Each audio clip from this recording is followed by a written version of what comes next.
মানুষের সামনে পশুরা নত হতে বাধ্য হয়েছে এমন কিছু মুহূর্ত। 6 নম্বর, এক ব্যক্তি তার বন্ধুর পোষা সিংহের পাশে বসেছিল। হঠাৎ করেই সিংহটা আক্রমণ করে বসল। পরিস্থিতি খারাপ হওয়ার আগেই মালিক দৌড়ে এসে হস্তক্ষেপ করল। জোরে আঘাত করতেই সিংহটা ছেড়ে দিতে বাধ্য হলো। এরপর থেকে সে আর এমন চেষ্টা করেনি, একবারেই শিক্ষা পেয়ে গিয়েছিল। 5 নম্বর, এক সাইকেল আরোহী প্রমাণ করতে চাইল সে ভয় পায় না। সে সোজা সামনে থাকা প্রাণীদের দিকে সাইকেল চালিয়ে গেল, এমনকি তাদের মাঝখান দিয়েই পার হয়ে গেল। অবিশ্বাস্যভাবে সে বেঁচেও ফিরল। তবে হ্যাঁ, এটা করার আইডিয়া মোটেও ভালো না। 4 নম্বর, একটা সিংহ হঠাৎ তার মালিকের ওপর ঝাঁপিয়ে পড়ে, তার পা চেপে ধরে। মুহূর্তের মধ্যে লোকটা একটা টেজার ব্যবহার করলো, আর সিংহটা সাথে সাথে ছেড়ে দিল। 1 সেকেন্ডেই পরিস্থিতি উল্টে গেল। 3 নম্বর, একটা ভালুক একজন মানুষকে ক্যাম্প করতে দেখে এগিয়ে এলো। মনে হচ্ছিল সে তার রাতের খাবার পেয়ে গেছে, কিন্তু লোকটা শান্ত না থেকে পেপার স্প্রে বের করলো, সোজা ভালুকের দিকে স্প্রে করলো।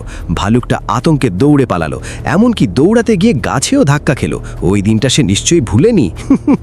2 নম্বর, একটা কুমির চুপিসাপে হ্যামাকে শুয়ে থেকে একটা ছেলের দিকে এগিয়ে যাচ্ছিল। ভাবছিল সহজ শিকার, কিন্তু ছেলে মুহূর্তের মধ্যে রিয়্যাক্ট করলো, নিজেকে বাঁচিয়ে কুমিরটাকে পিছু হটতে বাধ্য করলো। গেমটা একদম উল্টে গেল। 1 নম্বরের আগে এমন আরও দারুণ মুহূর্ত দেখতে চাইলে নিচে ক্লিক করো অথবা কমেন্টে দেওয়া লিঙ্ক চেক করো। 1 নম্বর, একটা ছেলে কুমিরে ভরা পানিতে ঝাঁপ দিল। ভাবছিল সে সহজেই উঠে আসতে পারবে। কিছুক্ষণ পর সে উঠে এলো ঠিকই, কিন্তু হাতে একটা কুমিরের বাচ্চা, আর ঠিক পিছনে তার মা। এই ধরনের সাহসকে কি বলবেন, বুদ্ধি না পাগলামি?